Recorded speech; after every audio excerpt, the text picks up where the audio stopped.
윤정화 장로님, 에베소서 9번째 시간인데요. 다양성을 갖춘 하나의 몸으로서의 교회가 제목입니다. 에베소서 4장 16절 보면은 함께 읽겠습니다. 그에게서 온 몸이 각 마디를 통하여 도움을 받음으로 연결되고 결합되어 각 지체의 분량대로 역사하여 그 몸을 자라게 하며 사랑 안에서 스스로 세우느니라. 그 에베소서 말씀이 좀 전체적으로 좀 어렵습니다. 옛날에는 결합되어 이 부분이 상합하여 이렇게 번역이 됐었는데요. 아주 어려서부터 이게 무슨 말인가 그래서 기억에 남습니다. 교회는 다양성 그리고 일치 이것이 잘 어우러져야 됩니다.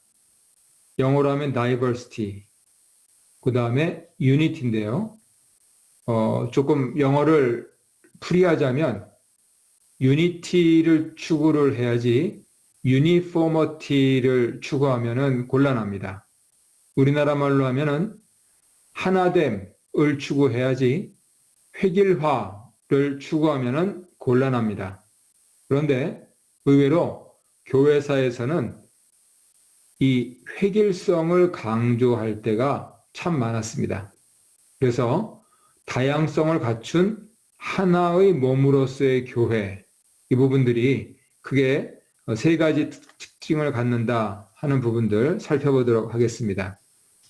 첫 번째는 하나 되게 하신 것을 힘써 지키라. 에베소서 4장에서 말씀을 하고 있는데요. 4절로 6절에서 보면은 몸, 성령, 부르심, 소망, 주, 믿음, 세례, 하나님. 이것이 모두 하나다라고 합니다. 그런데 그렇게 말하는 근거가 뭐냐면 지금 화면에 그 사인 때문에 잘 안 보이는데 2절에 보면은 서로 용납할 때 그때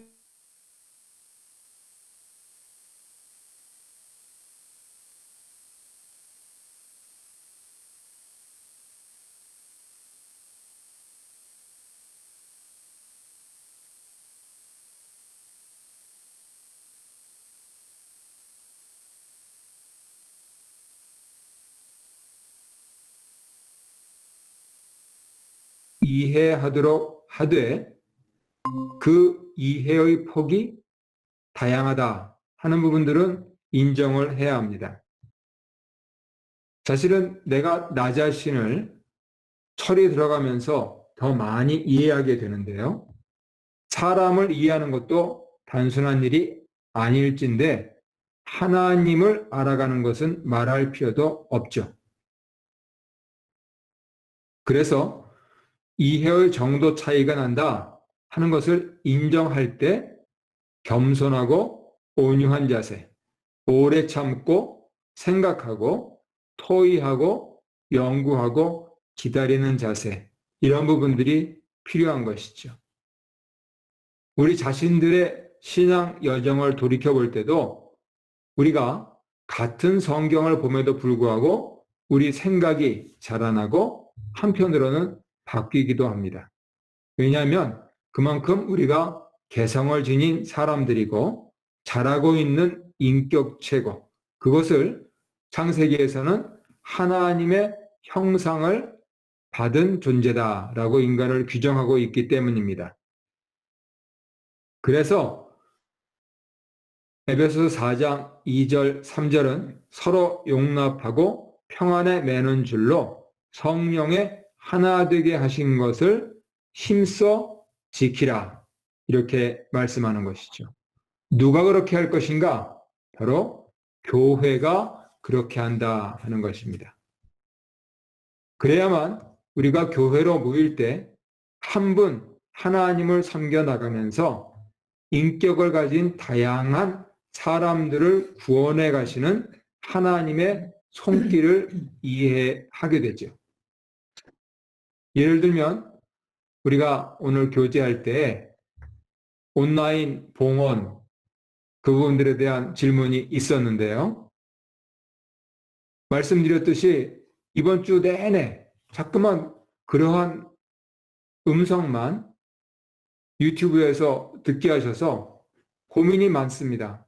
아니, 가뜩이나 지금 이렇게 시국인데 왜 봉헌 얘기를 해야 되나? 그런데 이거를 강제로 그것을 푸시하기 위해서 하는 것이 아니고 안내하는 자세로, 또 성도님들의 편의를 도와드리는 자세로 그렇게 준비하는 것이 좋다 하는 것을 우리 당회는 깨달아야 하는 것이죠.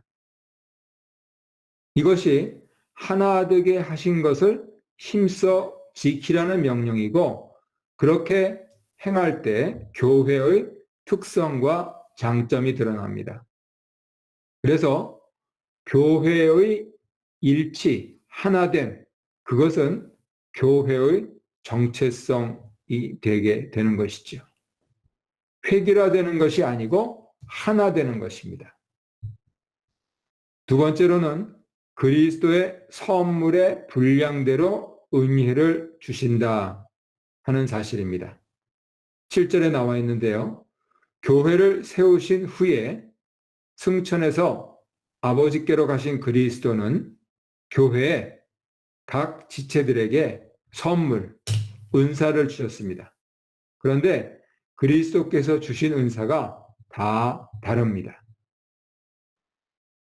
우리 교회에서도 은사 테스트를 하고 또 당회에서 각각 각인이 받은 은사가 뭔가, 그래서 재직회에 무슨 부서가 맞는가 하는 부분들을 공부했던 적이 있습니다. 지금 화면에 보시는 대로 로마서 12장 3절 말씀을 근거로 해서 4절 말씀, 그리고 에베소서 4장 11, 12절 말씀을 이해하면 참 좋습니다.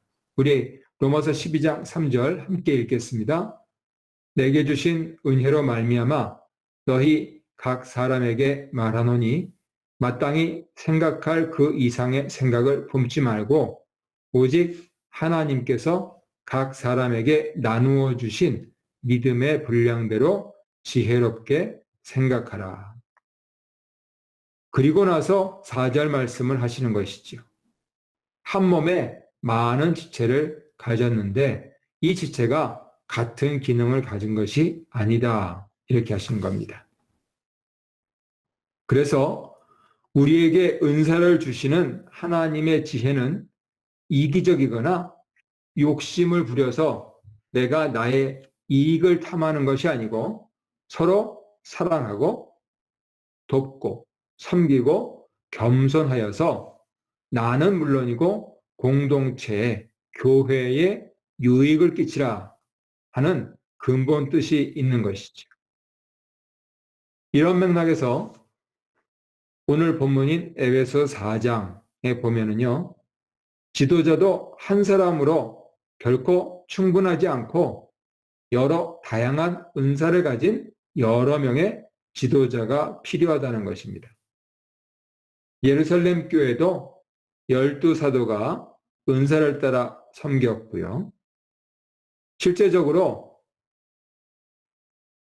에베소 4장 11, 12절에 나와 있는 사도, 선지자, 복음 전하는 자, 목사, 교사, 이분들은 교회의 섬기는 종으로서 통칭하여서 장로, 이렇게 보는 것이 좋습니다.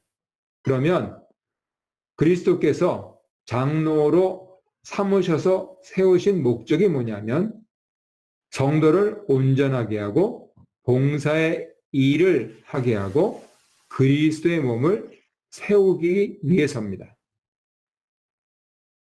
이러면 우리 한국인들이 모인 교회에서는 장로 직분에 대해서 이 부분들이 좀 직책으로서, 그러니까 높은 분, 또 연장자, 신앙이 깊은 분, 이렇게 이해하는데 성경적으로는 장로직은 직분입니다. 그러면 현대 다양화된 교회의 분할로 치자면은 에베소서 4장 11절에 들어가 있는 여러 다른 기능들에 지금 말씀하시는 대로 정가대도 들어갈 수가 있고 재정부도 들어갈 수가 있고 전도부도 들어갈 수가 있고 그렇게 하여서 성도를 온전하게 하고 봉사의 일을 함으로써 그리스도의 몸을 세우시는 분들, 그분들을 은사를 받은 분들, 장로들이다. 이렇게 부를 수 있는 것이죠. 그동안 우리 한국교회에서는 특히 재정부는 장로님이 관할해서 특별히 이 물질의 시험에 들지 말아야 된다. 이렇게 많이 해오셨습니다. 그것이 옳은 얘기입니다. 동시에 그래서 젊은 사람들은 안 된다. 집사님들은 안 된다. 그 얘기는 아닙니다. 그래서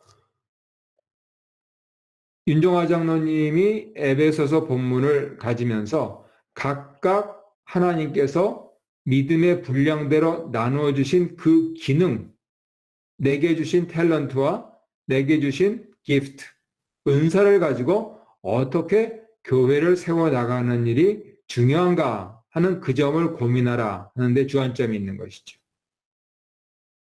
우리와 함께 있던 에린데일 교회는 우리가 있을 당시에 장로님이 24분이었습니다. 집사님이 6분이었습니다. 그래서 서양 사람들은 이 본문을 그렇게 이해하고 있는 것이고 또 우리 동양 사람들, 특별히 우리 한국 사람들은 이것을 뒤집어서 이해하고 있는 것이죠. 그렇게 놓고 봤을 때 어느 한 교회가 충분한 장로님들을 가질 수가 없고 그래서 교회와 교회가 연합된 노회라고 하여서 우리가 과연 사도 바울이 지금 에베소 교회에 말하고 있는 교회의 모습이 어떤가 했을 때 노회에 가장 가깝다. 그렇게 이해하는 것이 좋습니다. 이렇게 예를 들어보겠습니다. 예루살렘 교회는 한 2만 명 정도 됐을 것으로 추산됩니다. 그 옛날에 어떻게 한꺼번에 이분들이 모입니까? 당연히 여러 곳에 나뉘어서 모였고 12사도가 일주일이 모자랄 정도로 그렇게 가르치고 다녔을 것입니다. 이 전통을 본받아서 사도 바울도 선교단체를 구성해서 여러 교회를 돌보면서 장로회, 노회 같은 구조를 이루었던 것이죠.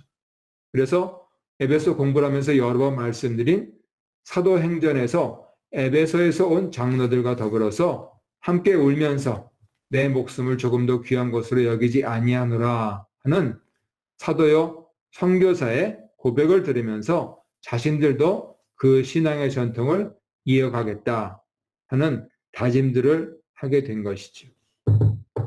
이러한 장로님들이 계셨기 때문에 교회가 있는 것이고 이 교회가 있기에 오늘날 우리가 있었던 것입니다.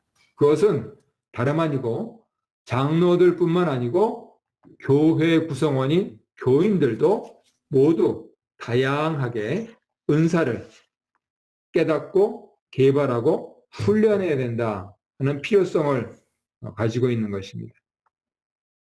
저희 부부는 그 CCC라고 대학생 선교 단체에서 만나서 지금 가정을 이루었는데요. 아주 효율적입니다. 왜냐하면 또래로 또 비슷한 수준의 학생들이 제자훈련을 하니까 그냥 쏙쏙 들어갑니다. 또 젊은 시절이라서 그냥 듣기만 해도 줄줄 외워집니다. 그런데 이분들이 교회에 접목되는 것은 결코 쉽지 않다 하는 것을 저는 20대부터 목도를 했습니다. 혼자 저희 아버지 섬기는 개척교회에 나온 자매가 오빠 노릇을 해달라 그러더라고요. 그래서 뭐 그러자고. 그래서 하음 들어오는 것을 한번 받은 적이 있는데요. 뭐 자세하게 집안 사정은 모르겠습니다. 그 올림픽 아파트에 살던 자매였는데 근데 이 사람들이 뭐 술을 내와라, 뭐 어쩌고 저쩌고 해가지고 옥신각신 해가지고 조금 기분이 많이 상했었죠. 그런데 그 아파트로 들어온 함자비들이 바로 대학생 선교회에서 그렇게 뜨겁게 같이 기도하고 같이 뒹굴던 그 친구들이었습니다. 그래서 그때 깨달았죠. 아, 학생 시절에 쏙쏙 머리에 들어오고 그렇게 줄줄줄 외우고 하는 것도 좋은 일인데 이것이 교회에서 영적인 만남으로 가는 것은 또 다른 문제구나 하는 부분들을 깨달았던 것입니다. 교회라고 하는 것은 다 다릅니다. 모두 다 달라요. 각인각색입니다. 그래서 다양한 훈련이 자유롭게 선택되어질 수 있어야 하는 것이죠. 그래서 사도 바울이 에베소서에서 어떤 이는 이렇게 저렇게 전하면서 고린도전서 12장 29절 30절에서는 다 사도냐? 다 선지자냐? 다 교사냐? 다 능력 행하는 자냐? 다 병 고치는 은사를 가졌냐? 다 통역하냐? 이렇게 반문하고 있는 것입니다. 그래서 우리는 교회를 단지 내가 섬기는 작은 지역에 한정시키지 않고 적어도 우리가 장로교라면은 장로교로서 더구나 특별히 한 교단으로 묶여서 그렇게 활동하게 하신 주님의 뜻이 무엇인가 하는 부분들을 생각을 해야 하는 것이죠. 그런 차원에서 새로운 교회에 대한 이해가 굉장히 중요하다고 보여지고요. 이런 부분들이 그 한국 문화에서는 참 쉽지가 않습니다. 한국에서는 수련회 그러면은 모두 다 유니폼까지 맞춰 입고 또 그냥 주여 삼창하고 그렇게 같은 요절 시키고 기상 시간도 똑같고 간식도 똑같고 똑같이 전도하고 그렇게 하는 부분들을 하는데 우리에게 복음을 전해준 이 교회들에서는 다양하게 합니다. 심지어는 성경 공부하기 싫어하는 아이들은 뭘 하고 싶은지 그래서 간식 사 먹으라고 하고 그러면 애 버리지 않느냐. 함께 그리스도를 배워가는 그 자리에 있고 그 시간에 있다 하는 것이 얼마나 소중한가 하는데 가치를 두는 것이죠. 물론 그래서 우리에게 복음을 전해준 교회들은 다시 선교를 받아야 될 만큼 교회가 망가졌지 않느냐. 그것도 맞는 얘기입니다. 한편으로는 그러면 똑같이 해가지고 20세기의 새 예루살렘으로 일컬어지던 한국교회는 건강한가? 별로 그렇게 건강하다고 말할 수 있을지 모르겠습니다. 특별히 이 코로나 시대가 지나고 나서 어떻게 될지는 참 모르겠습니다. 그래서 그런 점들을 잘 이념에 두어야 하겠습니다. 그것을 화면에 보시듯이 이 자유의 문제 하는 걸로 저는 정리를 해보았는데요.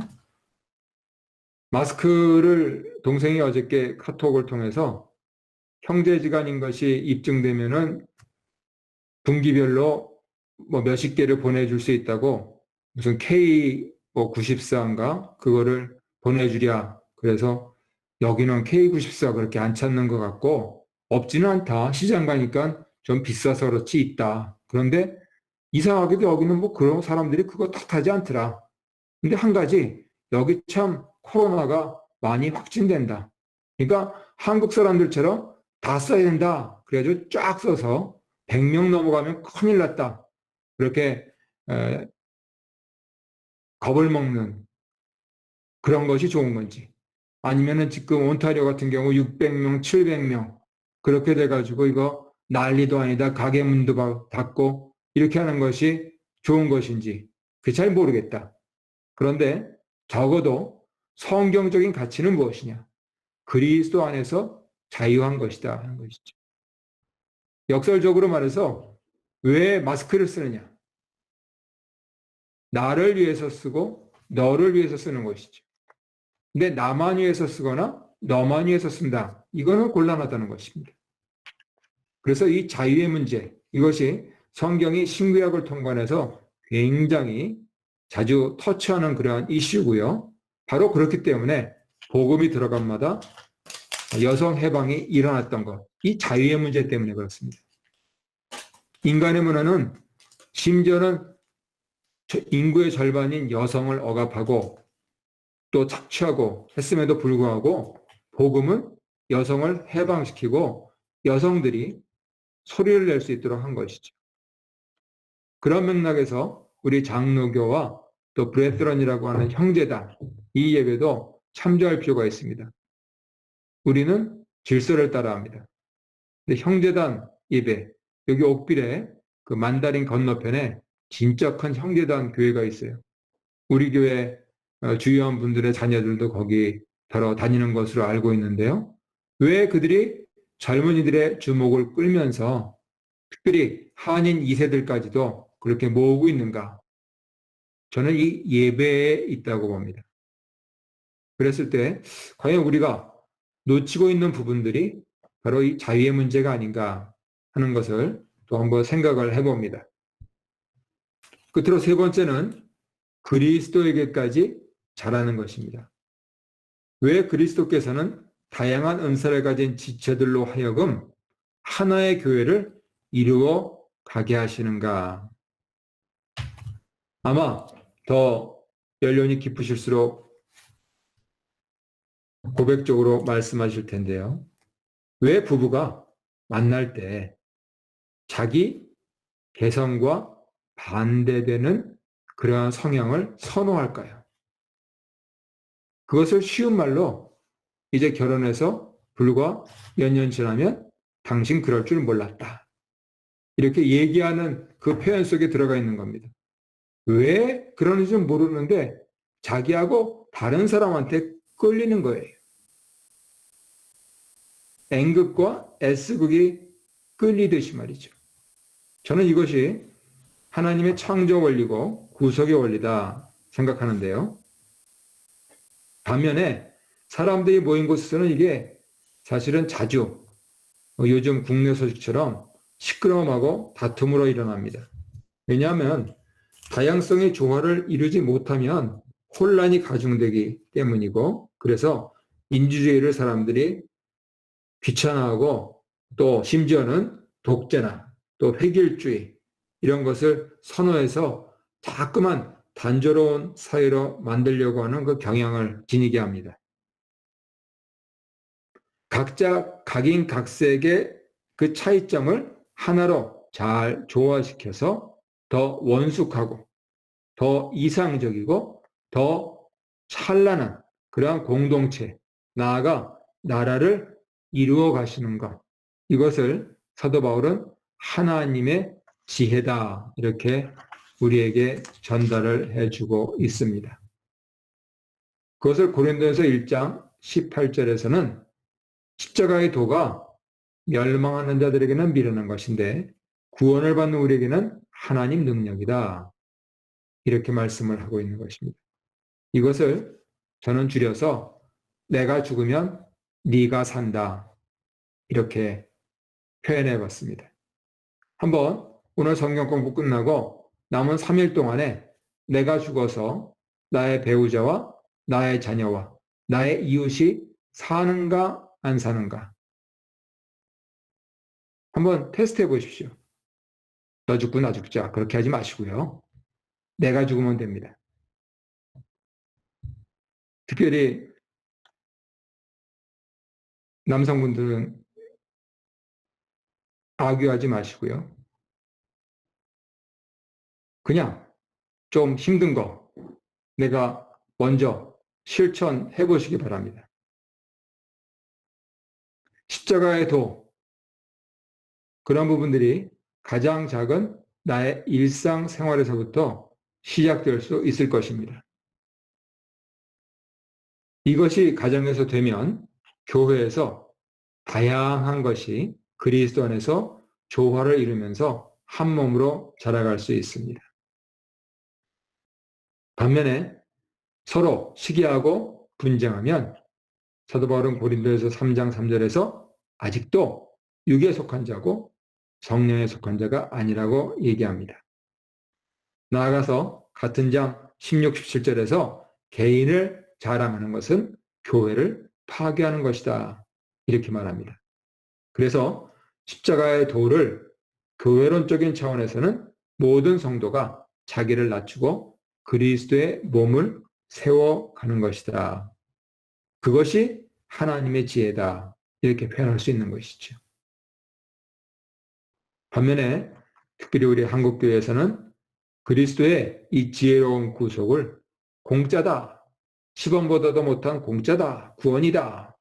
이렇게 하면서 모두 행한 대로 상을 받는다.